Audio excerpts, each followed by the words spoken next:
Berserk, une œuvre tellement singulière qu'elle laisse quiconque la découvre sans voix. Référence parmi les œuvres de Dark Fantasy, le Game of Thrones du manga a inspiré tout un pan de la pop culture, notamment le délire des héros aux grosses épées. Ne sortez pas cette phrase de son contexte. Quoique, j'ai beau ne jamais manquer d'arguments lorsqu'il s'agit de critiquer une œuvre, Berserk est toujours resté hors d'atteinte de mon sens d'analyse. Même si l'histoire n'est pas aussi poussée qu'un Shingeki no Kyojin, même si elle avance à pas de tortue, compte tenu du rythme de publication assez lent, cette œuvre a quelque chose d'hypnotisant qui accroche malgré tout. Et cette hypnose commence par le style de dessin de l'auteur, le feu Kentaro Miura, dont chaque planche pourrait être le sujet d'un cours de dessin, tellement le niveau de détail est astronomique. C'est à se demander si c'est vraiment un être humain qui pondait de tels chefs-d'œuvre, de véritables lettres d'amour à l'art que l'IA serait incapable d'imiter. Berserk, c'est aussi un univers cru où violence et sexe se mêlent dans une valse envoûtante, une foire aux monstres troublants et intimidants de par leur gigantisme et leur aspect tantôt repoussant, tantôt captivant, et des retournements de situation qui changent non seulement l'univers du manga mais aussi les échelles de puissance entre les personnages. L'exemple le plus marquant reste l'Eclipse qui a à ce jour le plus grand coup de de l'histoire des mangas. Même Reiner et Bertholdt n'auraient pas osé. Le pire, c'est qu'à ce jour, on ne sait pas comment Guts pourrait battre ce tank, tellement la différence de niveau est astronomique. C'est donc pour se replonger dans cette épopée magistrale que j'ai décidé de dédier à Berserk cette nouvelle saga. Que se passe-t-il après l'anime 2? Mais avant de l'entamer, j'ai souhaité revenir sur les événements du manga éludés par les 3 films de l'âge d'or et le début de l'anime de 2016, car ces derniers sont beaucoup trop importants pour être mis de côté. Si tu es nouveau sur la chaîne, je t'invite à t'abonner pour rejoindre le temple de la critique bien salée à l'africaine, des résumés de manga undergrounds et des sujets que tu ne trouveras nulle part ailleurs sur le YouTube Manga Game. Et oui, générique. Elle a manteau en 50,000, elle est comme à ta couleur. Elle dit Jones, elle dit Jones, elle dit Jones. Konnichiwa minasan, o genki desu ka? J'ai l'impression que ça fait une éternité que j'ai prononcé cette phrase. Avant de démarrer, je tenais à vous prévenir que les événements qu'on va voir dans cette vidéo sont assez trash, raison pour laquelle j'ai beaucoup hésité à la faire, mais je sais que plus rien ne choque cette génération. Alors... Trêve de mondanité, rentrons dans le ventre du sujet. Le début de la fin. Après le duel entre Griffiths et Guts et le départ de ce dernier de la troupe du Faucon, on le retrouve seul en forêt, cogitant sur les 3 années qu'il a vécu entouré de compagnons et à ce qu'il allait faire désormais. Soudain, il fut surpris par l'ombre d'un mystérieux chevalier à tête de mort qui lui prédit un destin funeste avant de disparaître comme il était apparu. Du côté du palais, Griffiths, qui était profondément troublé par le départ de Guts, se présenta au balcon de la princesse Charlotte qui ouvrit avec joie à l'homme qui faisait battre son cœur. Ce dernier l'embrassa et tout doucement, les 2 amants se laissèrent aller à leur désir. Après une nuit de passion, Griffiths sur le bord du lit demeurait meurtri par la séparation de la veille. Au matin, il laissa un souvenir à la princesse à qui il venait d'ôter la virginité, puis descendit par la fenêtre où l'attendait tout un régiment de gardes qui l'arrêta pour haute trahison. Le roi furieux pénétra dans la chambre de sa fille et constata avec effroi ce qui s'était passé la veille. Hors de lui, il rejoint les cachots où Griffiths était détenu et se mit à le fouetter de toute sa rage en lui hurlant qu'il avait osé souiller son plus grand trésor. Griffiths, d'un air moqueur, mit le roi face à ses basses pulsions envers sa propre fille. Le roi mis à nu se déchaîna une nouvelle fois sur le chef de la troupe du Faucon qui restait impassible. Décontenancé, il remit Griffiths entre les mains de son bourreau le plus sadique en lui donnant pour instruction de lui faire subir les pires sévices tout en veillant à ce qu'il n'en meure pas. De retour dans la chambre de sa fille qui s'était endormie, il observait le portrait craché de sa défunte épouse en se demandant ce que ce scélérat avait pu lui faire. Il se laissa aller à sa curiosité en ouvrant la robe de sa fille et glissa sa langue sur la poitrine de cette dernière, la réveillant au passage. Charlotte cria et repoussa violemment le monarque qui se fracassa le crâne contre un meuble. Comme possédé, il s'élança encore sur elle, mais la princesse ne se laissa pas faire. Il commençait à aller trop loin quand Charlotte hurla le nom de Griffiths avant de pilonner l'œil de son géniteur avec son talon. Ce dernier, honteux et blessé, s'enfuit de la chambre, laissant la princesse tremblante et horrifiée par ce qu'elle venait de vivre. Quelques heures plus tard, la troupe du Faucon qui séjournait près du château fut réunie dans une prairie où elle tomba dans une embuscade fomentée par le roi qui souhaitait faire disparaître tout ce qui se référait à Griffiths de la surface de la terre. Première ellipse. Un an plus tard, on retrouve Guts affrontant un étranger du nom de Chiat au cours d'un tournoi organisé par un noble. Malgré sa vitesse et son agilité exceptionnelle, l'étranger n'arrive pas à prendre le dessus sur l'ex-capitaine de la troupe du Faucon qui le balaye en un coup. Subjugué, l'organisateur du tournoi essaye de recruter Guts pour une chasse à l'homme avec pour cible les membres restants de la troupe du Faucon. Guts comprend alors que ses amis sont en danger. Au camp des rescapés de la troupe, on retrouve Casca, désigné par ses compagnons comme nouvelle chef, discutant avec Judo d'un plan de sauvetage de Griffiths. Alors que cette dernière était désespérée au point de ne plus avoir la force de manger et que le reste du noyau dur discutait de la piètre situation de fuyards dans laquelle ils étaient, le camp fut subitement attaqué par l'étranger de la veille et une troupe de mercenaires sans pitié. Casca sortit immédiatement pour organiser la contre-attaque quand l'étranger l'a pris pour cible et se mit à l'attaquer. Elle se défendit bien mais fut rapidement dominée par son adversaire qui s'apprêtait à l'achever quand Guts vient à sa rescousse tel le fils prodige revenu d'exil. Sous le regard émerveillé de ses camarades, il mit en déroute l'étranger qui avait plus d'un tour dans son sac. Ce dernier se retire avec ses troupes pendant que Guts échangea un long regard avec Casca. Après de chaleureuses retrouvailles avec ses compagnons, ils lui racontèrent ce qui s'est passé au lendemain de son départ et de comment Casca a vaillamment repris les rênes et sauvé la troupe. Quand Rickert demanda à Guts pourquoi il n'était pas revenu plus tôt, ce dernier lui répondit qu'il n'était au courant de rien car il s'était retiré à la montagne pour s'entraîner. Peu après, Casca l'appela à l'écart et se mit à l'attaquer en l'accusant d'être le responsable de ce désastre.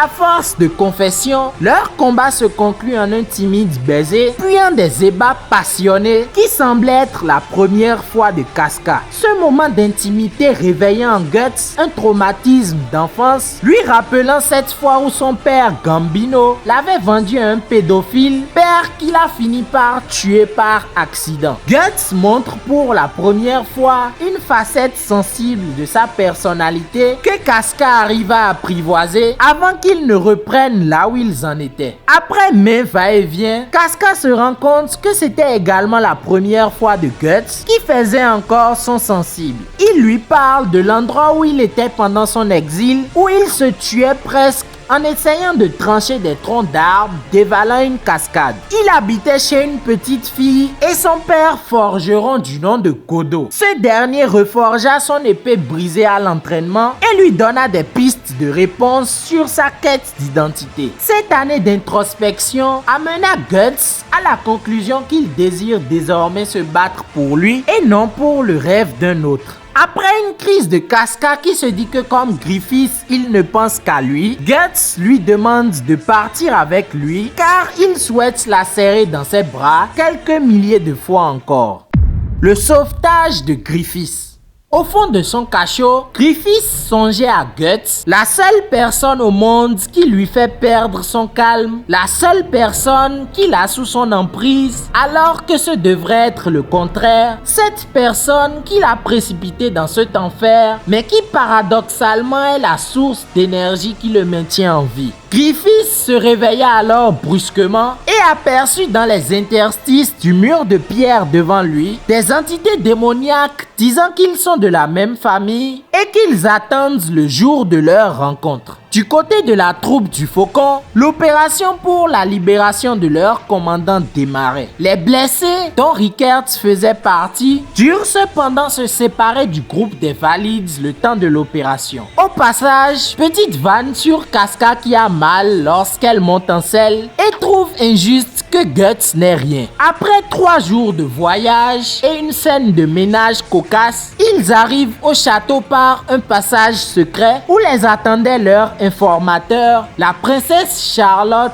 accompagnée de sa servante. Elle dit à Casca qu'il y a 1 an, elle n'avait pas remarqué qu'elle était une fille, mais que maintenant elle a compris au premier coup d'œil. Alors qu'il marchait vers la géole de Griffiths, Casca ne put s'empêcher de ressentir de la jalousie envers la princesse à cause du captif et prend la main de Guts pour se réconforter. Alors que la princesse s'excusait pour ce que son père leur avait fait subir, Judo lui demande pourquoi Griffiths a été arrêté et elle répond toute nostalgique que Griffiths était venu dans sa chambre. Ils sont interrompus par des gardes que la princesse amadoue habilement, ce qui surprend Guts, à qui elle répond qu'elle puise ce courage dans son amour pour Griffiths. Guts remarque cette fois l'air dépité de Casca et essaye de lui remonter le moral en lui proposant qu'ils se tiennent la main à nouveau. Elle le repousse, Guts est vexé, puis elle s'agrippe à sa cape, ce qui fait sourire notre guerrier. Je mets l'accent sur toutes ces subtilités pour que vous vous rendiez compte que la relation entre Guts et Casca est bien plus profonde et fusionnelle que ce qui est présenté dans les films. Pareil pour le traitement de Griffiths, qui est présenté dans les films comme un vulgaire légume. Or, comme on va le voir dans les pages qui suivent, il a encore toute sa tête et démontre son intelligence en aidant à son évasion. Bref, le petit groupe arrive à la plus vieille tour du château, dont les oubliettes font office de prison où Griffiths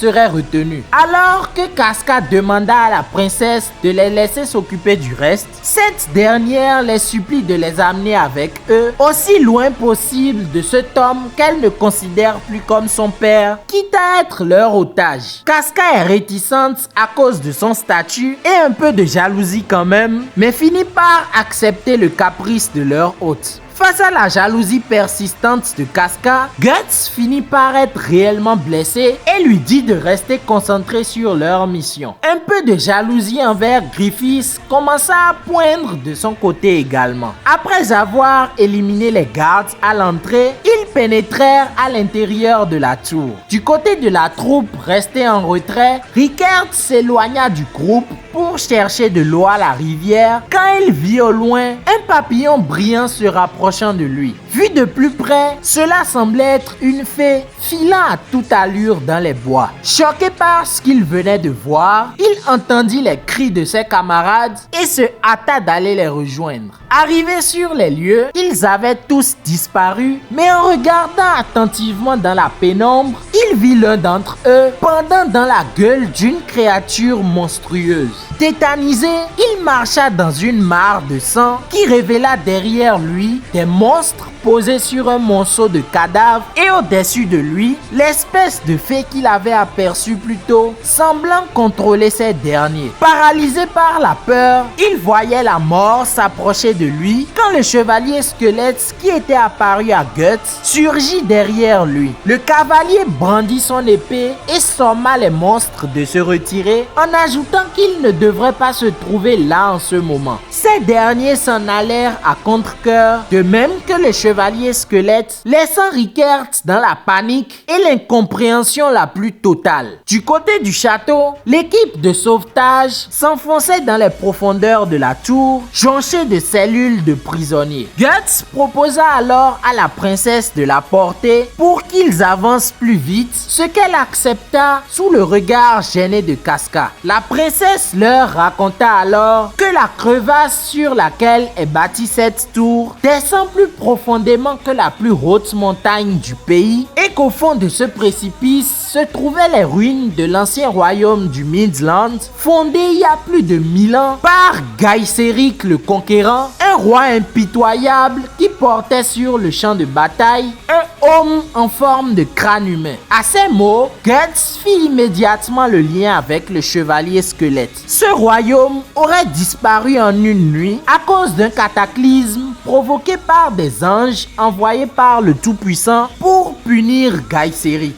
On aperçut l'espace d'un instant le fond du cratère, jonché de crânes marqués au front d'un étrange symbole. Au bout des marches, ils arrivèrent à la cellule de Griffiths, dont ils aperçurent le corps inanimé, écorché à vif. Guts, choqué, prit son ami dans les bras et constata que ses tendons et sa langue avaient été sectionnés. Avec judo, ils ouvrirent le casque qu'il avait sur la tête, mais ce qu'ils virent les choqua au point où ils dirent aux femmes de ne surtout pas s'approcher. Griffiths ouvrit les yeux et à la vue de Guts, il essaya de prononcer son nom avant d'essayer de l'étrangler. Guts, ému, prit son ami dans les bras, apaisant ce dernier par la même occasion. Alors que la princesse cherchait à le voir quand même et que Casca fut prise d'une crise de panique, le bourreau de Griffiths referma la porte derrière eux et se mit à se vanter de toutes les horreurs qu'il avait infligées à Griffiths sous les ordres du roi, allant jusqu'à arborer la langue de sa victime comme un trophée. Guts, qui en avait assez entendu, l'embrocha à travers la porte et le suspendit au-dessus du vide avant de lui couper la langue à son tour.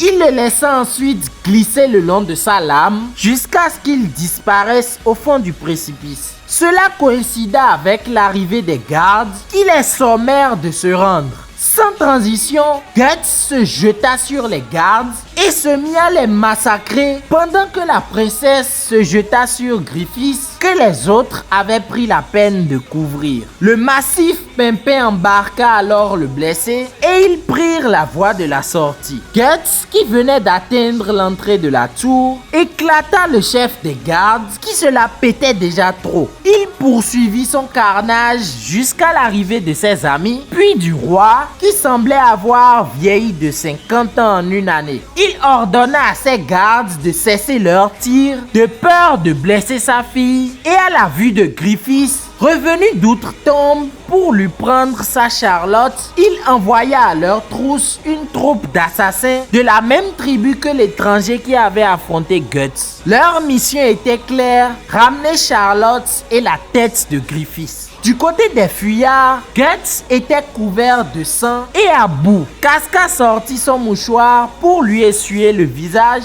sous les yeux de Griffiths qui ne cessait de l'observer depuis sa libération. Ils pénétrèrent dans un souterrain qui devait les amener à la sortie et la princesse replia sa robe pour courir avec eux dans la boue, déterminée à rester aux côtés de Griffiths malgré son état. C'est là qu'ils furent accostés par les assassins qui les attaquèrent sournoisement les uns après les autres jusqu'à ce que la princesse soit touchée par une fléchette empoisonnée destinée à Griffiths. Elle perdit connaissance pendant que Guts se débarrassait du coupable. Le chef des assassins leur proposa alors de leur confier la princesse afin qu'il lui administre au plus vite l'antidote, car sa mort ne serait bénéfique à aucun de leur camp. Casca accepte et alors que sa servante l'emmenait, Charlotte, ne désirant pas s'en aller, s'accrocha aux vêtements de Griffiths. Ce dernier lui dit quelque chose avec ses lèvres, message qu'elle comprit et n'insista plus. Une fois la princesse partie, la bataille reprit et les assassins redoublèrent de créativité pour en finir avec leur cible. Grâce à l'ingéniosité de Judo, ils arrivèrent à se débarrasser de leurs assaillants les uns après les autres jusqu'à ce que la dernière enflamme le tunnel à l'aide d'un gaz explosif. Ils arrivèrent à s'en sortir de justesse grâce à Pimpin qui éclata le plafond suite à une directive de Griffiths qui lui montra une ouverture par laquelle la lumière passait. De retour au château, la survivante des assassins fut exécutée et Charlotte protégea sa servante qui allait subir le même sort. Elle plaida ensuite la cause de Griffiths auprès du roi en lui faisant promettre d'arrêter de le poursuivre. Une fois sa fille partie, le roi ordonna à ce que la troupe du Molosse Noir s'occupe de Griffiths et des siens. La réaction de ses gardes en dit long sur la nature de cette troupe formée d'anciens criminels avec à leur tête les femmes Wyald qui ressemblent à un homme de Cro-Magnon. Le Molosse Noir.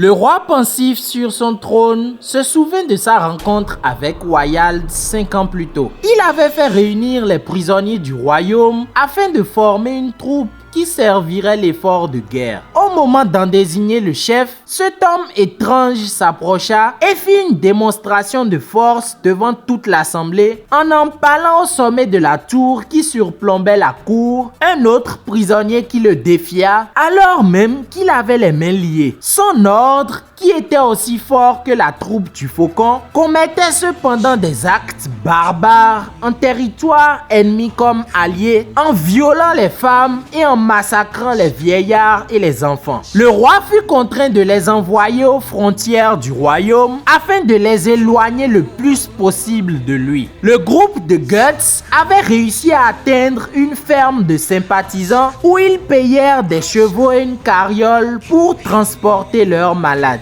Une de leurs jeunes filles offrit des fleurs à Griffiths, disant qu'elle croit en leur innocence malgré les accusations du royaume. Ils se dirent au revoir et reprirent leur route, nostalgiques du temps passé dans cette capitale, avec Casca qui se tenait auprès de Griffiths sans savoir quoi lui dire. Juste après leur départ, la troupe du Molosse Noir débarqua à la ferme et Wyald interrogea la jeune fille au sujet des fugitifs. Sans sommation, ils embrochèrent les hommes, brûlèrent les enfants et s'en prirent aux femmes dans une des pages les plus choquantes de l'œuvre. Le groupe de Griffiths fut rapidement rattrapé par ces derniers qui brandissaient comme des trophées les corps démembrés de leurs victimes. Révoltés par ce spectacle barbare, ils identifièrent rapidement ces nouveaux assaillants dont l'ignominie dépassait ce qu'ils imaginaient. Guts se retourne alors pour faire gagner du temps à ses compagnons malgré l'inquiétude de Casca qui ne passe pas inaperçu aux yeux de Griffiths. Il est rejoint par Pimpin avec qui il défonce la première ligne ennemie. Malgré leur force écrasante, les hommes du Molosse Noir, mus par la peur, ne reculent pas. Guts dévie un projectile se dirigeant vers lui avant de se rendre compte que c'était le corps de la jeune fille. Celui qui l'avait lancé n'était autre que Wyald, souhaitant jouer avec Guts. Ce dernier est partant, mais se fait stopper net par Wyald qui le bloque d'une main. Alors que la carriole de Griffiths franchissait un pont, Casca en descendit, prête à faire sauter les explosifs qu'ils y avaient placés. Guts,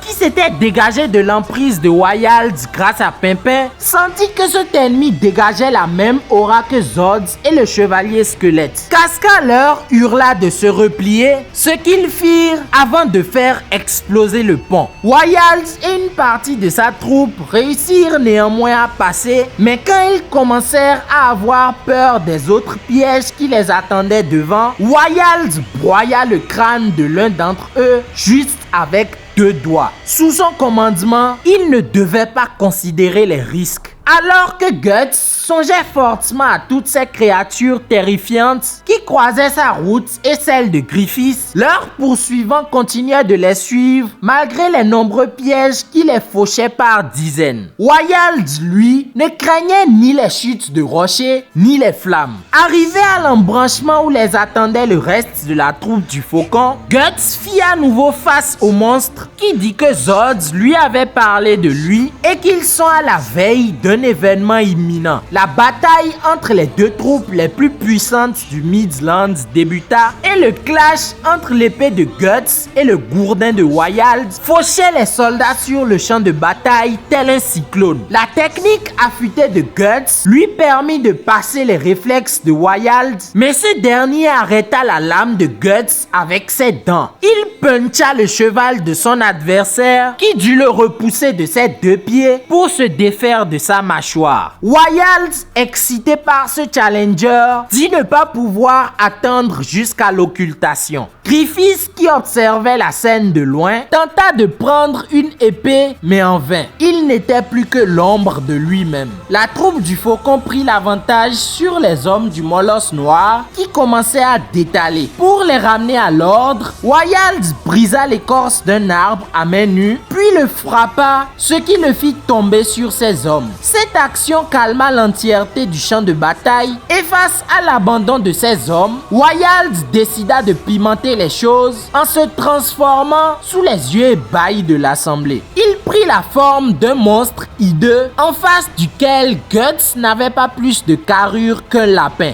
Guts, terrifié, eut la confirmation de ce qu'il redoutait depuis le début. Wilds déracina un arbre d'une main et s'en servit comme bâton pour faire décoller Guts qui s'écrasa quelques mètres plus loin. Casca fonça à sa rescousse mais fut stoppé par Wilds qui voulut jouer avec elle. La troupe du faucon essaya de l'arrêter mais avec son tronc d'arbre, Wilds les dégagea comme de vulgaires quilles et en bouffa même un avec son cheval. Se rendant à l'évidence de l'impossibilité d'affronter un tel adversaire, alliés comme ennemis prirent la fuite pendant que Griffiths remarqua Casca au loin essayant de réveiller Guts. Wilds revint vers elle et la prit comme une poupée, déchira ses vêtements et essaya de la pénétrer avec un immonde organe sortant de sa bouche. Avant le drame, l'épée de Guts retentit et transperça le membre du monstre. Guts, vénère, sectionna l'engin dégoûtant, puis trancha un des bras de Wilds pour libérer Casca. Après ses habituels mots doux à sa dulcinée, il fit à nouveau face au monstre sous le regard perçant de Griffiths. Après avoir dit à Casca de se tenir à l'écart, il s'élança vers la bête dont il transperça puis déchira la bouche. Évitant les assauts du monstre, il continua de l'entailler, puis sous les regards admiratifs de tous ses compagnons, il planta son épée profondément dans son ventre. Mais Wilds l'aplatit de ses deux mains avant de le prendre et de le balancer à travers la forêt. Guts,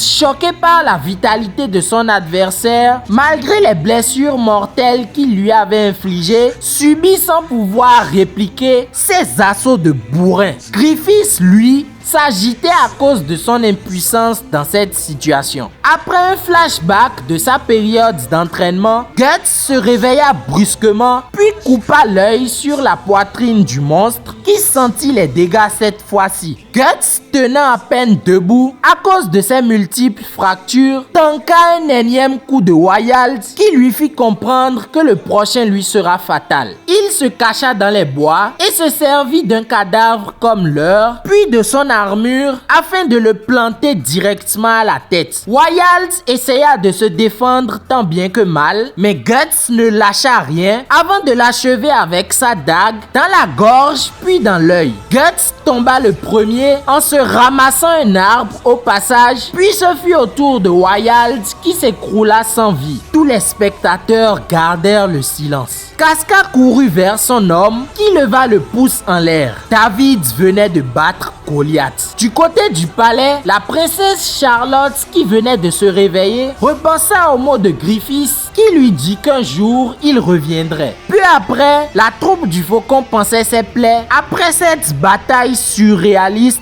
et Casca s'appliquait à coudre Guts qui faisait son bébé. Encore une fois, Griffiths ne manqua pas de remarquer la tendresse que Casca lui témoignait. En partant, Casca put enfin s'adresser à Griffiths en lui souhaitant un bon retour parmi eux. Alors que Judoki avait examiné Griffiths, révélait à Casca que dans son état, il ne pourra plus jamais se lever ni manier une épée, Guts ressassait avec son ami la fois où ils ont affronté Zod l'immortel et où ils avaient fini dans le même état. Griffiths demanda à Guts de lui mettre son armure, lui faisant remarquer qu'il n'avait pas changé depuis le temps. Tout d'un coup, Wilds, qui semblait toujours en vie, surgit de la forêt, puis attaqua la carriole où se trouvaient Guts et Griffiths. Il saisit Griffiths en hurlant à quel point il était dégoûté d'avoir été battu par ces insectes. Sentant son heure venir, il demanda à Griffiths d'invoquer tout de suite qui il sait. Malgré l'incompréhension de ce dernier, Wyald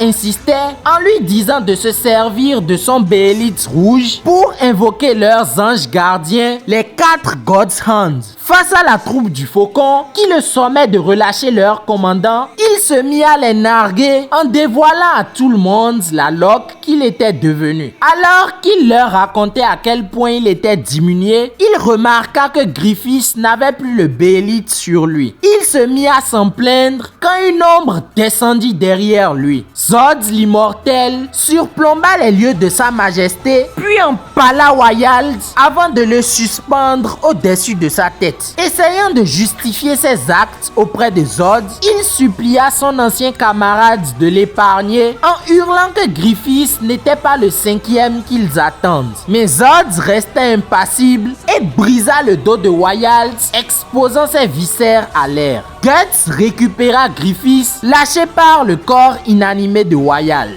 Zod fixa Griffiths, puis lui dit que le Beelitz finira par revenir en sa possession avant de prendre son envol. Guts lui demanda alors ce qu'était l'occultation et si c'était de Wyald qu'il parlait quand il lui prophétisait une mort inéluctable lors de leur précédente rencontre. Zod se contenta de lui répondre qu'il comprendra bientôt avant de disparaître dans les cieux. À ce moment, la dépouille de Wyald laissa s'échapper des créatures difformes qui l'engloutirent sur lui-même avant de le faire disparaître dans un tourbillon. À la place de la bête, gisait la dépouille d'un petit vieux qui semblait être son apparence originelle. Puis après, la troupe du Faucon qui était réunie autour de Casca s'interrogeait sur ce qui allait advenir d'eux maintenant que Griffiths n'est plus en état de les conduire. Ne sachant pas quoi leur répondre, Casca leur demanda de lui accorder du temps pour réfléchir. Elle se confia à Guts, encore une fois sous le regard de Griffiths, avant d'aller rendre visite à ce dernier. Pendant qu'elle refaisait ses bandages, il se jeta sur Casca, essayant tant bien que mal de forcer un moment d'intimité avec elle. Prise de pitié, elle le laissa dans ses bras. Pendant que Guts et Judo discutaient des chemins qu'ils allaient prendre dorénavant, quelques membres de la troupe vinrent supplier Guts de les laisser l'accompagner. Peu après, il retrouva Casca en train de pleurer et cette dernière lui dit qu'elle ne pourra pas partir avec lui, qu'elle se doit de prendre soin de Griffiths qui n'a plus rien. De son côté, Griffiths eut une vision de lui-même se rappelant son rêve, puis il démarra la carriole dans laquelle il se trouvait. La folle course des chevaux fit vaciller cette dernière et après un rêve à la Eren où il s'imagina un avenir hypothétique avec Casca, coulant des jours heureux loin des champs de bataille avec un fils du nom de Guts. Il se réveilla au milieu d'un cours d'eau, le bras cassé, et il se mit à rire désespérément de sa situation avant de tenter de mettre fin à ses jours. Il n'eut cependant pas le courage d'aller jusqu'au bout. Alors qu'il fondait en larmes, tout seul dans ce marécage, il se rendit compte que son Beelitz, qui s'était perdu dans les égouts un an plus tôt, était revenu à lui. Il l'a sorti de l'eau en se rappelant des paroles de Zod et Wyald. Toute la troupe qui était partie à sa recherche le retrouva au moment où le soleil fut occulté par la lune. Alors que le sang de Griffiths entrait en contact avec le Beelitz et que l'éclipse fut totale, de lugubres silhouettes s'avançaient depuis l'horizon. Guts, sentant le danger, alla secourir son ami, mais le Beelitz s'éveilla et émit un hurlement qui les plongea tous dans une autre dimension. L'occultation.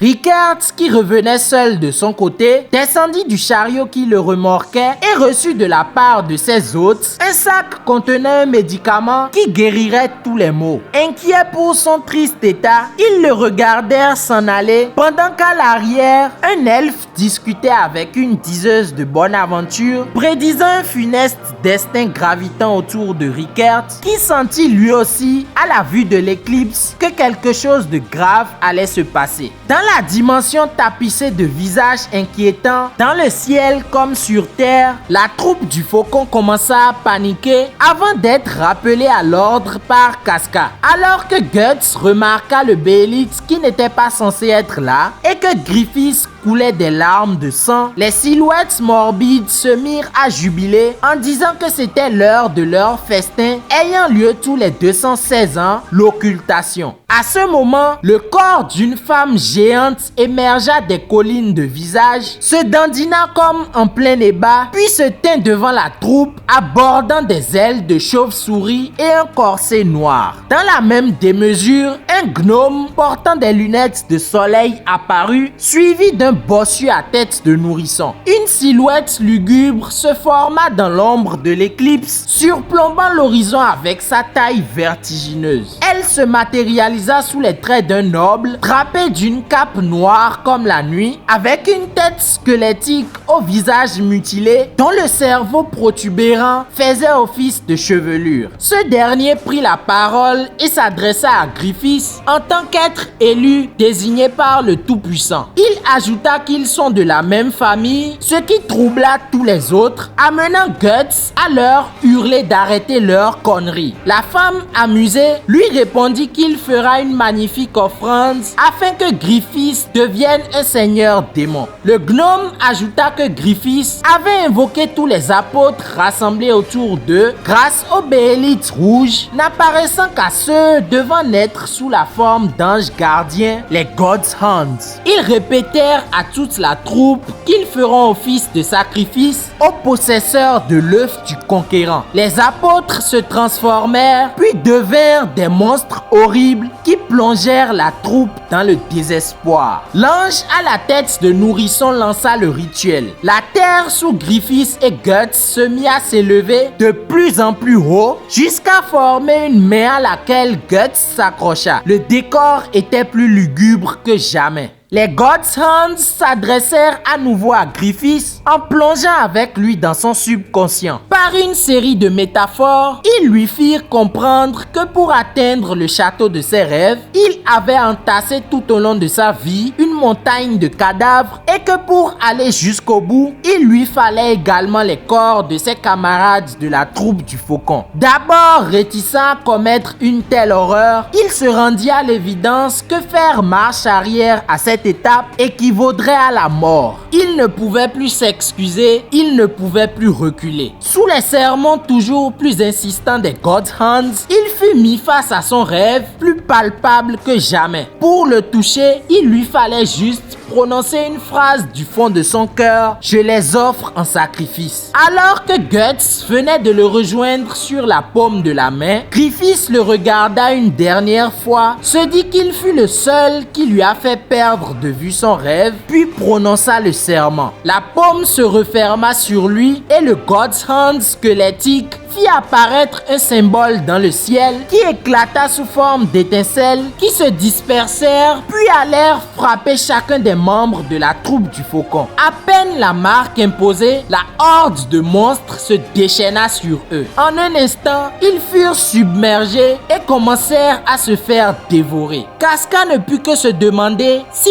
toute cette folie était bien réelle. Les God's Hands révélèrent à Guts qu'ils viennent d'être frappés par le sceau du sacrifice, les transformant en offrande pour les démons jusqu'à leur dernière goutte de sang qui servira de sève pour la naissance du nouvel enfant des ténèbres. Le corps de Griffiths enfermé dans la paume commençait à se décomposer. Guts, refusant de croire que son ami ait voulu cela, tenta désespérément de le libérer jusqu'à se rendre compte de l'évidence. Un groupe de monstres escalada la main pour l'attaquer, mais Guts s'élança contre eux avec toute sa rage. Rickards, qui venait d'arriver au point de rencontre entre la troupe et son escouade dont il était le seul survivant, vit à la place une lugubre tornade inversée devant laquelle s'affrontaient Zod et le chevalier squelette. Ils se parlèrent en ces termes: je m'attendais à ta venue, toi le salaud qui nous a enterrés pendant 1000 ans. Tu es donc le gardien des portes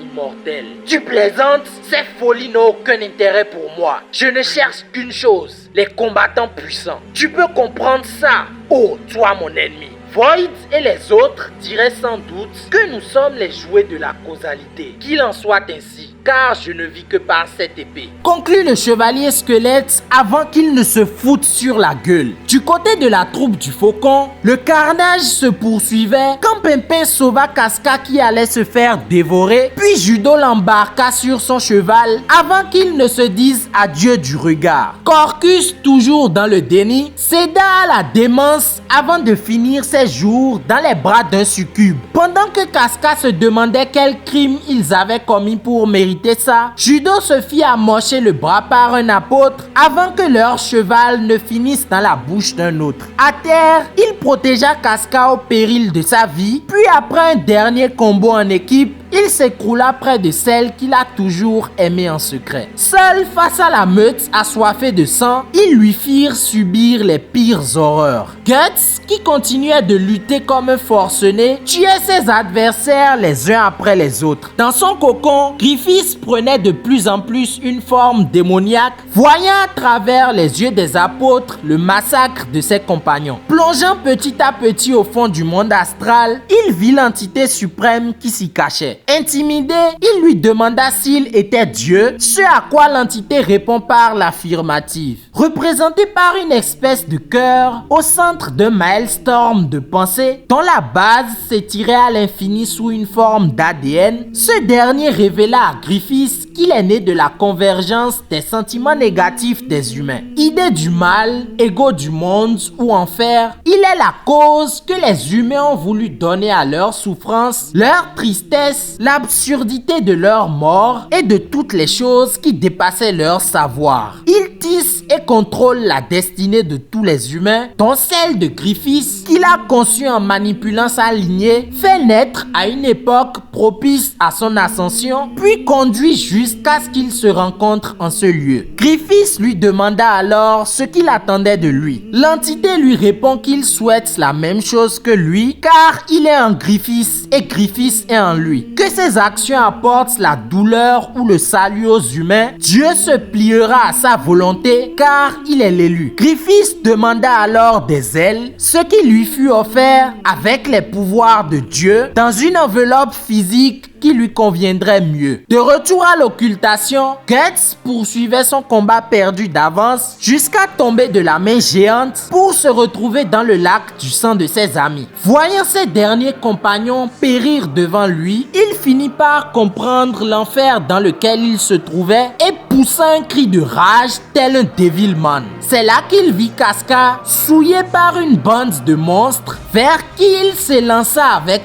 toute sa rage. Au bout d'une violente boucherie, il finit par se faire prendre le bras quand tous les apôtres se tournèrent vers les God's Hands pour accueillir la naissance du nouvel archange. Void, Slan, Ubik et Conrad saluèrent leur égal Femto, les ailes des ténèbres. Après un réveil morbide, il se tint debout, tel un souverain, puis s'envola de la paume jusqu'à son ancien ami, le fixant d'un regard froid. Pendant que les apôtres s'inclinèrent devant sa majesté, il fit amener Casca sur son côté, comme pour faire payer à Guts toute la frustration qu'il a ressentie durant sa descente aux enfers. Il se mit à la peloter sous ses yeux. Fou de rage, au point de ne plus pouvoir parler, il assistait impuissant au viol glacial de sa bien-aimée qui ne savait plus où donner de la tête. N'arrivant pas à se défaire de la mâchoire de l'apôtre qui le retenait, il se mit à se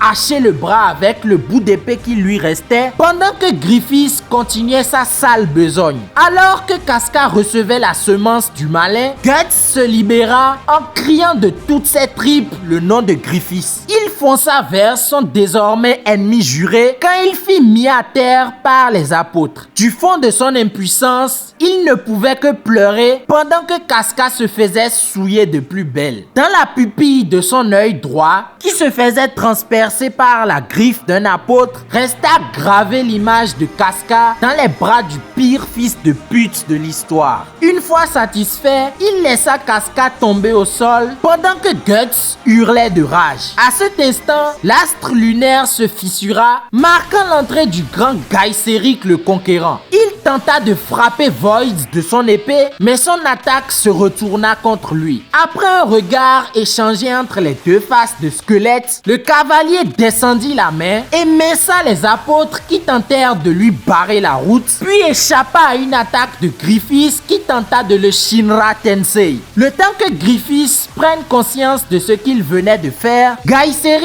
avait embarqué Guts et Casca et était déjà loin de son emprise. Il sortit de l'antre du diable, au nez et à la barbe des God's Hands, surpris par ce tour du destin qu'il ne pouvait pas prévoir, puisque n'étant pas de nature divine, d'après leurs propres propos. Le rideau se referma alors sur ces derniers, proclamant le début de l'ère des ténèbres. À l'extérieur de la tornade, Zod remettait son bras que le chevalier squelette semblait avoir sectionné. Alors que Rickert s'étonnait qu'il existe un humain plus fort que Zod, le chevalier squelette émergea du Maelstrom et se posa devant lui. Surpris de voir ses amis sur la selle, il croisa le regard insistant du cavalier qui lui dit que l'heure de ces deux-là ne semble pas encore arriver. Troublé par la gravité de leurs blessures, il sortit le remède miracle qu'on lui avait remis plus tôt. Zod, qui était venu poursuivre son combat, fut choqué de constater la survie de Guts. Il se mit à rire et accepta de reporter leur duel en l'honneur de la chance de Guts, ou plutôt de sa malchance. Il leur dit cependant de se dépêcher, car une fois que le portail aura disparu, les apôtres sortiront de partout. Surpris par l'efficacité du remède qu'il appliquait sur ses amis, Rickert demande d'après la troupe du Faucon. Le chevalier squelette lui dit qu'il ne reste plus personne, que c'est le fil du destin, puis l'embarqua avec ses compagnons. Conséquences.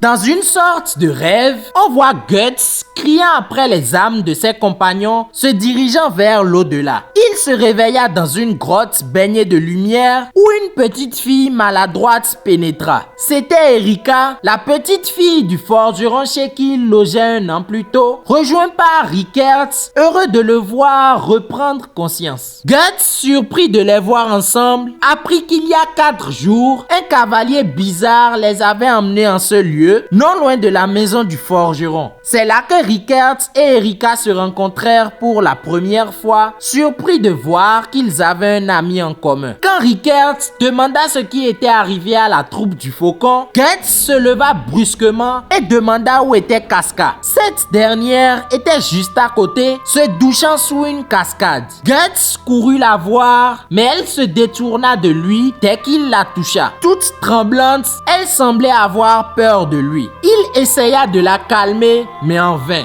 Elle ne savait plus qui il était, de même que Rickert, et n'acceptait qu'Erika. Guts, troublé par cette révélation, sortit de la grotte et se mit à courir en hurlant, se remémorant ses souvenirs avec les faucons pendant des heures et des heures jusqu'à la tombée de la nuit. Couché dans l'herbe battue par la pluie, ses pensées s'arrêtèrent sur Griffiths quand dans la pénombre, des esprits maléfiques l'épiaient d'un regard assassin. Le chevalier squelette apparut derrière lui, lui révélant que ceci est désormais son univers, lui qui se tient désormais sur le seuil entre le monde réel et la dimension infernale. Les esprits maléfiques approchant, le chevalier squelette lui passa son épée dont il se servit pour les combattre. Le chevalier squelette lui révéla que la marque du sacrifice qu'il a dans son cou attire ces créatures des ténèbres, se délectant de l'énergie des vivants. Il poursuivit sa lutte acharnée, physique comme mentale, rejetant en bloc ce destin que le chevalier squelette ne cessait de lui rappeler. Alors que ce dernier admirait la combativité de Guts, les esprits disparurent, ayant détecté l'autre marqué. Guts essaya de carjacker le cheval de Gaiseric, mais ce dernier, amusé, l'embarqua derrière lui avec une main, disant que c'est la deuxième fois qu'il le fait monter. Alors qu'il filait à travers la forêt, sous les questions de Guts, le chevalier squelette lui révéla que c'est lui qui les a sauvés de l'occultation, qu'il est la némésis de ceux de l'outre-monde et qu'il les a amenés à cette montagne juste parce qu'elle était le plus proche endroit disposant d'une aura assez forte pour les cacher des créatures des ténèbres, car autrefois habité par des créatures féeriques. Par hasard, cet endroit était familier de Guts, comme par le même hasard,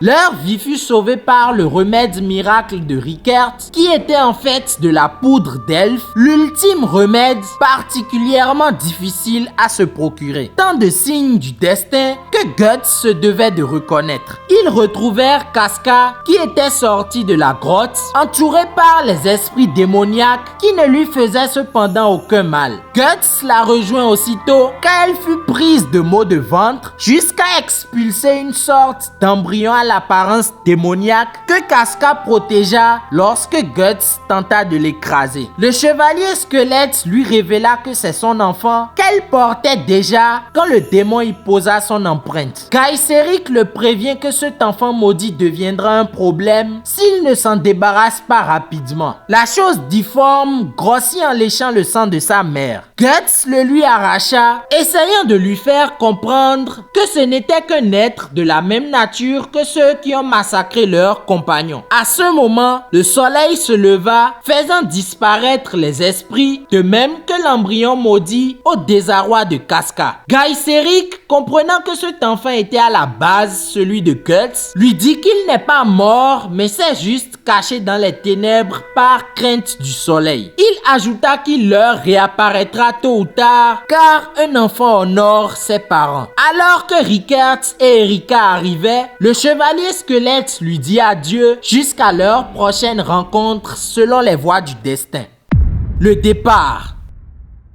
Un mois plus tard, alors que le vieux forgeron s'attelait à son travail, Erika amena Rickert à son entrepôt où reposait un véritable arsenal. Sa pièce centrale était une épée immense du nom de tueur de dragons que le vieillard forgea dans sa jeunesse sous les ordres d'un seigneur qui le lui demanda par caprice. Guts, rétabli, avec l'esprit plus affûté que jamais, mais toujours peiné que Casca continue de le rejeter, s'apprêta pour partir en voyage, habillé tout en noir, pour se fondre dans les ténèbres où ses ennemis se terrent. Rickert lui fabriqua une main mécanique aimantée pour qu'elle puisse tenir une épée. Godot, à son tour, lui offrit une épée particulièrement résistante quand un apôtre, attiré par l'odeur de la marque, se présenta à la porte. Le démon se transforma sous les yeux stupéfaits du forgeron et des enfants, tandis que Guts, ravi de cette rencontre avec sa première proie,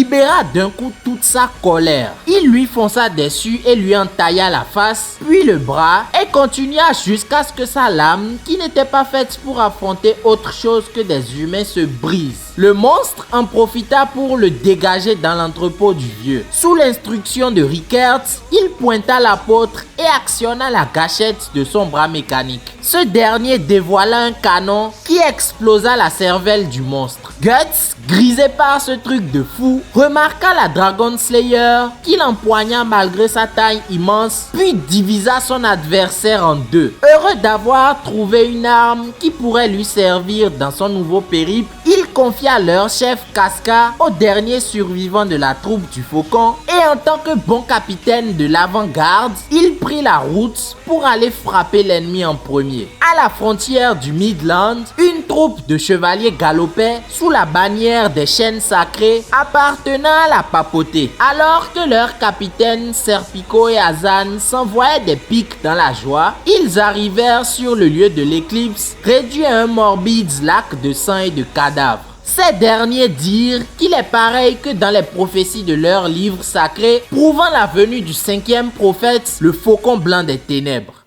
Deuxième ellipse. 2 ans plus tard, on retrouve un groupe de bandits autour d'un feu de camp, se demandant ce qu'ils allaient faire de la petite fille qu'ils avaient capturée. Ils évoquèrent l'histoire de l'arbre lugubre au pied duquel ils campaient, qui aurait autrefois été un lieu de sacrifice humain. L'un d'eux essaya de tester la légende sur la captive, et alors qu'il allait passer à l'acte, il reçut sur la main une châtaigne qui le piqua. Quand ce dernier hurla après celui qui lui avait fait ça, les éclairs révélèrent dans l'ombre près d'eux Guts assis dans son coin à l'abri de la pluie. Le bohème imposant se leva, agacé de ne pas pouvoir se reposer tranquille. Il leur demanda si leur histoire de sacrifice était vraie et qu'il ferait mieux de dégager si c'est le cas. Bien sûr, ils ne l'écoutèrent pas et y perdirent des dents. Ils parlèrent encore quand la marque du sacrifice de Guts se mit à saigner, réveillant les esprits dans l'arbre maudit. Les brigands se firent aplatir sous les yeux effrayés de la petite, puis dévorés par l'arbre. Alors qu'il allait s'en prendre à elle, la Dragon Slayer s'abattit au-dessus de la tête de la petite avant d'éclater le monstre sylvestre. Trop gros, trop épais, trop lourd et bien trop dangereux. Tels sont les qualificatifs que la petite fille donna au démon d'acier que cet homme brandissait. Guts esquiva les assauts de l'arbre avec une aisance déconcertante avant de lui exploser le bide et de le décapiter. Les âmes emprisonnées dans l'arbre regagnèrent les cieux et un arbuste récalcitrant reçut à son tour une attaque de châtaigne. Le coupable était le petit elfe qu'on aperçut avant l'éclipse. Il semblait suivre Guts contre la volonté de ce dernier, l'agaçant plus qu'autre chose. À sa vue, la petite prit peur, disant qu'il est un elfe de la vallée des brumes. En parlant de brumes, les bandits qui avaient réussi à fuir en furent submergés, puis assaillis par un essaim de petits êtres, avec à leur tête l'espèce d'elfe que Rickert avait croisé avant l'éclipse. Cycle des enfants perdus. Guts ramena la petite à son village qui semblait lugubre à souhait. Elle retrouva sa mère et son alcoolique de père accompagné de ses amis qu'elle n'avait pas l'air de porter dans son cœur. Ce dernier se mit à la battre, elle et sa mère, avant de recevoir une châtaigne sur la tête. L'elfe espiègle avait encore frappé. Quand les villageois le virent, ils se mirent à paniquer malgré que la petite essayait de les calmer. Ils les encerclèrent puis ordonnèrent à Guts de leur remettre l'elfe jusqu'à ce qu'une mémé essaye de l'attaquer, réclamant son petit-fils. Guts sortit alors son épée pour les intimider, puis fit diversion avant de s'échapper. Pendant qu'il s'embrouillait avec l'elfe, qui apportait une touche d'humour et de légèreté, la petite les retrouva et ils se présentèrent, Jill et le petit Puck. Elle leur indiqua un lieu où passer la nuit et Guts la prévient de ne surtout pas les approcher avant le lever du soleil, de peur de revivre son cauchemar de la veille. Après une nuit maussade, nimbée de violence conjugale et d'une tentative d'abus d'un des amis de son père, Jill se rendit à l'aube au refuge des deux compères, saccagé par un affrontement dont les derniers acteurs disparaissaient. Elle vit Guts dormant paisiblement, puis s'assit à côté après l'avoir couvert de sa cape. Il se réveilla quelque temps plus tard en éclatant un monstre et surprit Jill dormant sur ses genoux avec des bleus sur son visage et sur ses mains. À son réveil, elle leur parla de la fameuse vallée couverte de brume toute l'année où des elfes vivraient depuis toujours. Cependant, depuis quelques années, ces elfes ravagent les champs, les granges et le bétail. Puck se défend en disant que tout ça n'est pas de la nature des elfes qui ont plutôt tendance à se cacher des humains. Bien que ressemblant assez à Puck,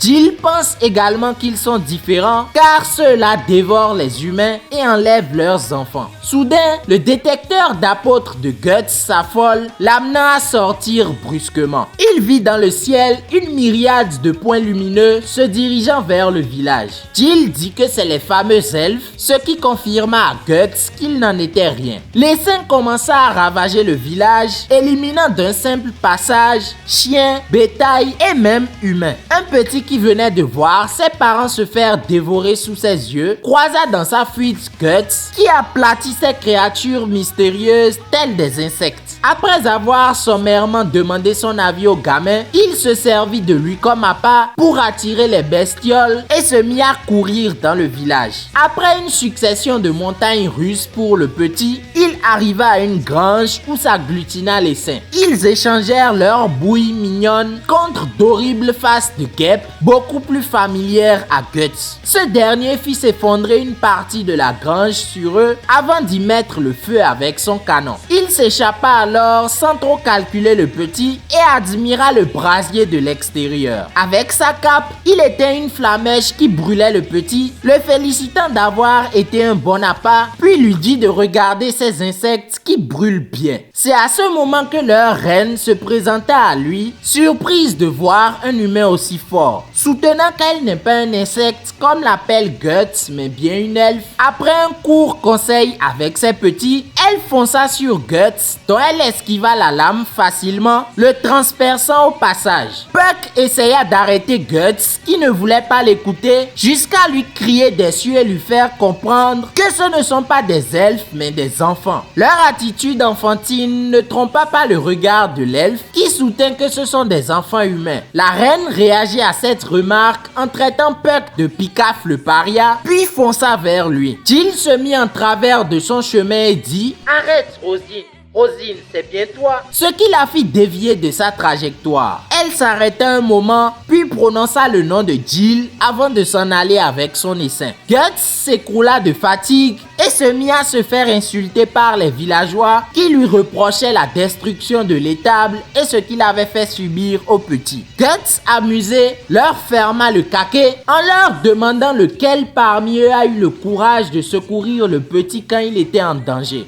Alors qu'ils demandèrent aux enfants de revenir vers eux, tous se rendirent compte avec effroi qu'à la place des elfes morts dans la grange, brûlaient des corps d'enfants. Guts prit alors Jill en otage pour qu'il le laisse sortir sans encombre. Sa mère s'évanouit et son père n'eut même pas le courage d'essayer de la secourir. À bonne distance du village, il dit à Jill qu'elle peut retourner chez elle. Mais la petite demanda à l'accompagner car ce grand elfe pourrait être une amie à elle disparue autrefois. Guts découragea son initiative en disant que son ami n'avait plus rien d'humain et qu'il s'apprêtait à aller la tuer. Jill se mit alors à cogiter, craignant de rentrer et de revivre son quotidien pourri. De son côté, Puck se mit à sermonner Guts d'avoir été aussi dur avec la petite. Guts lui répondit durement, disant qu'il ne se souvient pas l'avoir pris comme animal de compagnie avant de le jeter sur le bord de la route. Plus tard, il se mit à vomir en se rappelant du brasier d'enfant, puis mangea un serpent et une feuille de coca pour regagner des forces. Dans la nuit, l'embryon maudit lui apparut avec à ses côtés des spectres d'enfants enflammés. Ça, c'est vraiment badant. Guts lui hurla si c'est lui qui les a amenés et dégagea l'un d'entre eux qui vint se coller à lui. Il essaya de frapper l'embryon en vain, puis dit qu'il est prêt à relever son challenge même en étant malade.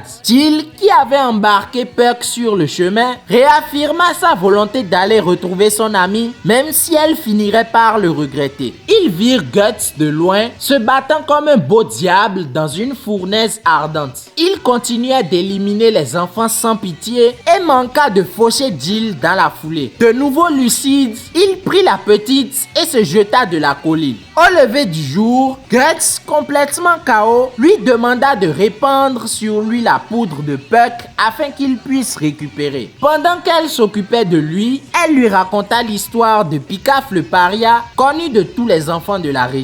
Il s'agissait d'un petit garçon aux yeux rouges et aux oreilles pointues, persécuté par les enfants de son village à cause de sa différence. À force, il finit par penser que ses parents qui étaient normaux n'étaient pas les siens. Il quitta alors la maison en secret à la recherche de sa vraie famille et s'enfonça dans une forêt habitée par des elfes ayant des yeux rouges et des oreilles pointues comme lui. Alors qu'il se réjouissait, ils lui dirent qu'il n'était pas l'un des leurs car il n'avait pas d'aile. Ils lui dirent alors qu'autrefois, un couple d'humains était venu les voir avec leur enfant malade, suppliant de le sauver. Les elfes, touchés par leur détresse, sauvèrent l'enfant qui en échange était devenu à moitié comme eux. Mais les parents pleurèrent de joie car tout ce qui comptait pour eux, c'était que leur enfant vive. Après avoir entendu cette histoire, Pikaf retourna chez lui en pleurant, mais il était déjà trop tard. Pour le peu de temps qu'il était resté dans la forêt, 100 ans s'étaient écoulés au village. Alors, sur une petite colline, entre le village où il ne connaissait plus personne et la forêt des elfes, où les humains n'avaient pas le droit de vivre, Pikaf le paria n'arrêtait pas de pleurer, ses yeux rouges, rougis par les larmes. Jill ajouta que son amie Rosine aimait beaucoup cette histoire, disant souvent qu'elle était comme Pikaf. Rosine était la fille de ses voisins, ayant 4 ans de plus qu'elle et qu'elle considérait un peu comme sa grande sœur. C'était un garçon manqué, ramassant tout un tas de bizarreries, parmi lesquelles se trouvait une étrange pierre.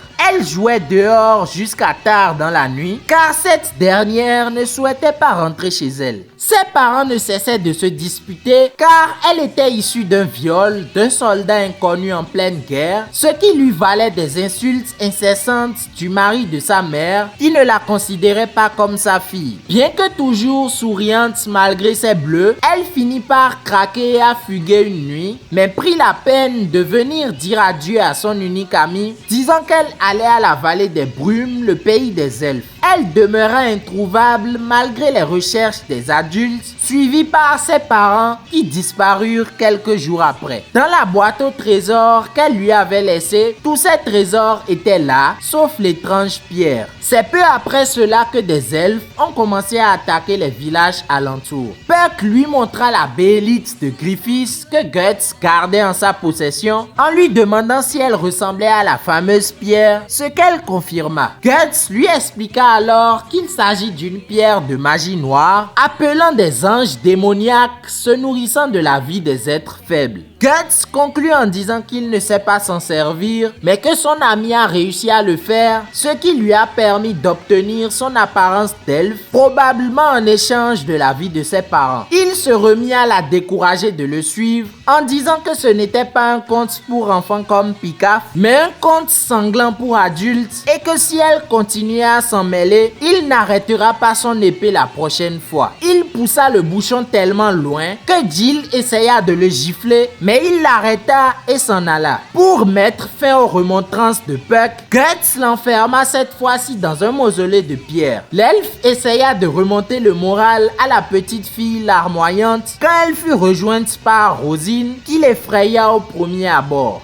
Cette dernière lui mit une grenouille sur la tête, comme ses pitreries d'antan, et prit son ami dans ses bras, lui disant « Hisashiburidana ». Rosine prit alors une apparence plus humaine et se mit à remémorer le passé avec son ami. Elle proposa ensuite à Jill d'aller poursuivre leur discussion à la vallée des brumes, puis se mit à s'envoler avec elle tout en la rassurant. Guts, qui avait senti la présence de l'apôtre, sortit de la forêt, prêt à la battre quand cette dernière esquiva de justesse, perdant un bout d'aile au passage. Son instinct sauvage reprit le dessus, mais Jill réussit à la calmer et elles s'en allèrent. Puck, qui avait observé toute la scène, fut outré que Guts ait tenté de tuer Jill avec l'apôtre et se mit de nouveau à le sermonner avant de s'enfuir en pleurant. De leur côté, Rosine fit découvrir la beauté du ciel à Jill et lui proposa de devenir comme elle afin qu'elles puissent voler ensemble autant qu'elles veulent. Jill resta dubitative en pensant à Guts, ce que Rosine ne manqua pas de remarquer, disant que vu sa destination, il doit être tombé sur les seuls adultes à qui on peut faire confiance et qui ne feront jamais de mal aux enfants, les gardiens de la forêt. En effet, Guts pénétrait dans le brouillard de la vallée quand il tomba sur un amas de cadavres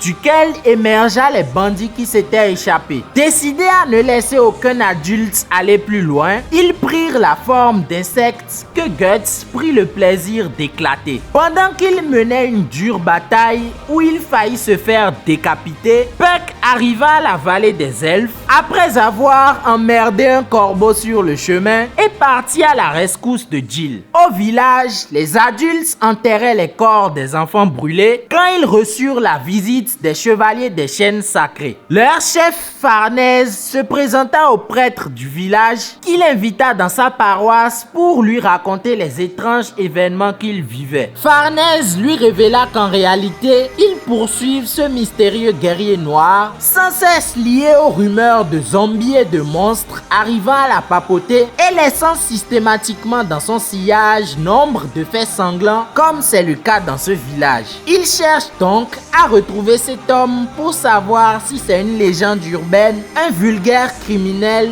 ou une figure sacrée de leur église. Le père de Jill, voyant là une occasion de retrouver l'excitation de son ancienne vie de chevalier, se proposa de les conduire à la vallée des brumes où ce guerrier noir se dirigeait. Alors que Guts finissait ses derniers adversaires avec un Howitzer Impact, Puck découvrait le paysage paradisiaque de la vallée des brumes. Il finit par croiser les fées de la vallée avec lesquelles il n'a pas pu s'empêcher de faire le con. Après moult pitreries où il faillit se faire griller, il arriva à un immense cèdre où il eut un flash des véritables elfes qui habitaient ce lieu jadis. Il retrouva Jill, accueillie en princesse par Rosine, qui ne manquait pas d'arguments pour la convaincre de rester. Quand Rosine s'en alla pour lui laisser le temps de réfléchir, Puck vint la voir incognito et ils se mirent à discuter de ce que Guts a failli lui faire et de la proposition de Rosine qu'elle ne voyait aucune raison de refuser à cause de la vie remplie de craintes et de dangers qu'elle menait au village,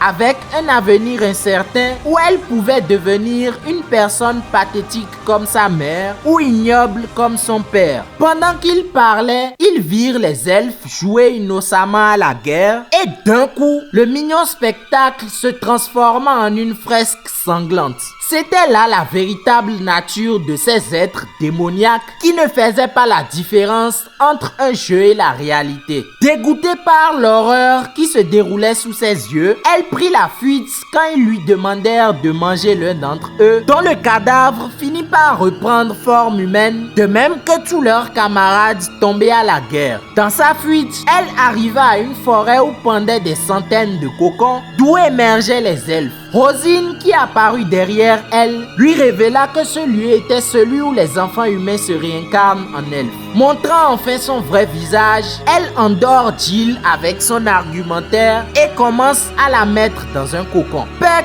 qui essayait de la ramener à la raison, esquiva de peu une attaque de Rosine qui déchira un des cocons, faisant tomber son contenu morbide. Le choc de cette vue réveilla Jill, puis quelque chose attira leur attention à tous. Le guerrier noir était dans la place, une torche à la main et son background en feu. Rosine, agacée par ce trouble fait, déchaîna ses elfes contre lui. Guts les crama en leur faisant tomber un des arbres enflammés dessus. Pendant ce temps, la troupe de Farnèse atteignait l'entrée de la vallée des brumes et tomba sur le carnage laissé par Guts. En analysant les dégâts, Serpico et Azan déduisent le type d'arme dont il se sert et Farnèse, s'appuyant sur tous les malentendus de cette affaire, se jura de capturer ce guerrier noir qu'elle confondait avec le faucon des ténèbres. Plus effrayant encore que les monstres qu'il combattait, Guts poursuivait son insecticide et alla jusqu'à se jeter dans les flammes pour se débarrasser des nuisibles qui l'entouraient. Pour éteindre ces flammes, il éclata un des cocons sur sa tête, l'arrosant de tripes, de sang et de liquide amniotique de son malheureux contenant. Il va sans dire que ce acte tétanisa autant ses amis que son ennemi. Il accula la reine des fées au point de l'obliger à prendre sa véritable forme d'apôtre. Ayant désormais perdu son paradis,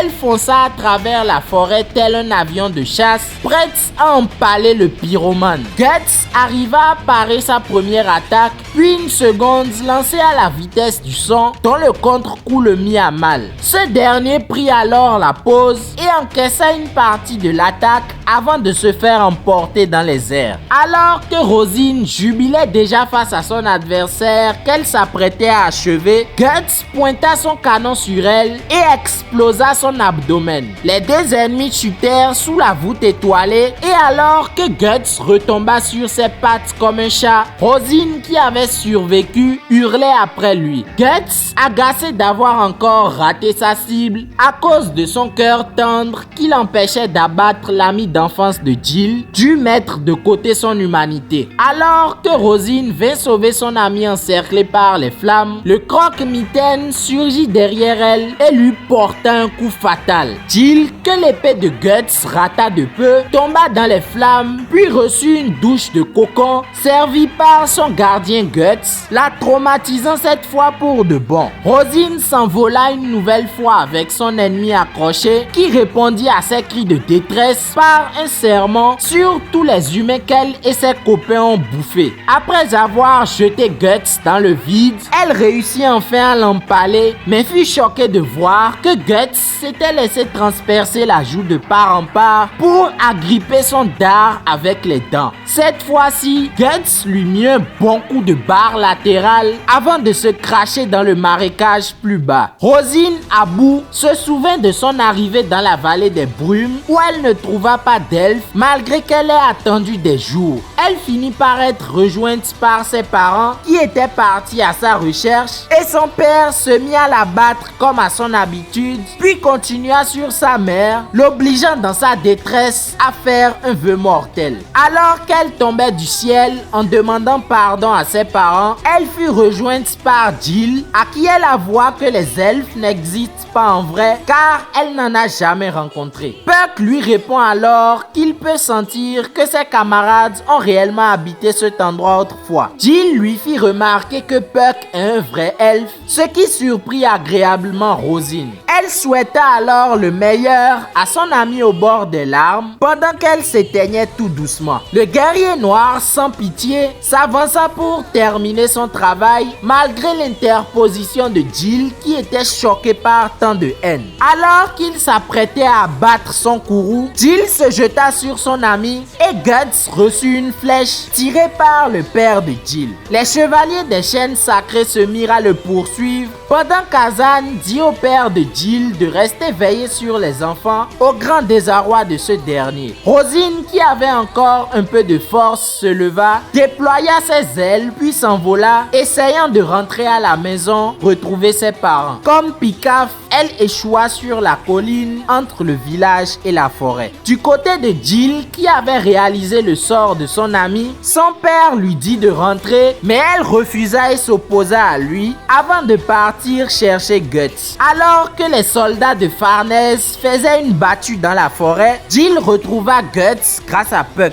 Ce dernier, surpris, lui demanda pourquoi elle était encore là après ce qu'il lui avait fait et lui dit à nouveau que si elle continuait de le suivre, elle finira comme son amie. Jill lui sortit alors qu'elle n'a pas oublié qu'il lui a sauvé la vie quand elle est tombée dans les flammes et le supplia de l'emmener loin de là, n'importe où, du moment que ce n'était pas son village. Guts lui dit alors de lever les yeux et de regarder les ténèbres qui l'entouraient. Il lui décrit les limbes dans lesquelles il marchait en permanence et la petite terrifiée faillit être possédée par ses esprits maléfiques avant d'en être sauvée par Guts. Elle s'écroula alors en pleurant et Guts la couvre en disant qu'il n'y a pas de paradis là où elle s'enfuit, mais juste un champ de bataille. Malgré que cette dernière pleurait en disant qu'elle ne voulait pas rentrer, qu'il ne lui arrive que des horreurs et que personne n'est gentil, Guts s'en alla en lui disant de rentrer et de rejoindre son propre champ de bataille. Jill revint alors sur ses pas, se questionnant sur tous ces événements choquants qu'elle venait de vivre, puis contempla le ciel brillant, lui rappelant son vol avec Rosine. Puck lui dit alors au revoir, lui demandant si ça ira pour elle. Elle répondit qu'elle ne pourra pas être violente comme le guerrier, ni avoir le courage de s'enfuir comme Rosine, mais qu'elle essayera au moins de s'accrocher et de protester pour changer les choses. Puck lui fit alors cadeau d'une châtaigne pour se défendre et un peu de poudre d'elfe, puis alla rejoindre Guts, disant qu'il n'arrive pas à laisser tomber cet idiot. Jill rentra alors avec son père, prête à mener son propre petit combat. Peu après, on revoit le chevalier squelette arpentant le lieu du combat. Il récupéra dans le creux d'un arbre le béélite de Rosine qu'il avala avant de disparaître à nouveau. Guts, rongé par ses démons, finit par s'écrouler avant d'être sauvé par le vaillant Puck. Guts, dépassé par ses bêtises, est quand même heureux de revoir ce petit être qui a le don de le rendre débile. Il Ils reprennent alors leur route et pour la première fois, Guts le remercie en l'appelant par son nom. À peine avait-il fait quelques pas qu'il fut encerclé par les chevaliers des chaînes sacrées, bien décidés à l'arrêter pour tous les crimes qu'il a commis dans ce village et cette vallée, comme l'atteste tout le sang qui recouvre son corps. Bien qu'épuisé par son précédent combat, il engage la bataille contre eux, ce qui nous amène aux événements du deuxième épisode de la série de 2016. Nous voilà à la fin de cette vidéo sur les événements de Berserk que l'anime a éludé. J'espère que vous l'avez apprécié et que vous la montrerez à tous ceux qui disent que les mangas c'est pour les enfants. Si vous aimez le concept et que vous voulez en voir plus, likez et rejoignez l'équipage car ce n'est pas marrant de passer autant de jours sur une vidéo si derrière la majorité de ceux qui suivent ne s'abonnent pas. Après vous vous plaignez que je ne fasse pas de vidéos plus souvent. Le pire c'est que même si la chaîne est monétisée et que j'aime l'argent, je fais sciemment des vidéos qui finiront par être démonétisées ou des concepts qui ne font pas beaucoup de vues juste pour aller au bout du délire et vous faire plaisir. Alors ce serait bien qu'en retour je sente un peu plus d'engagement de votre part. On se retrouve en janvier pour la suite de cette histoire palpitante. Passez d'agréables fêtes en compagnie de vos proches. C'était Narobas pour vous servir.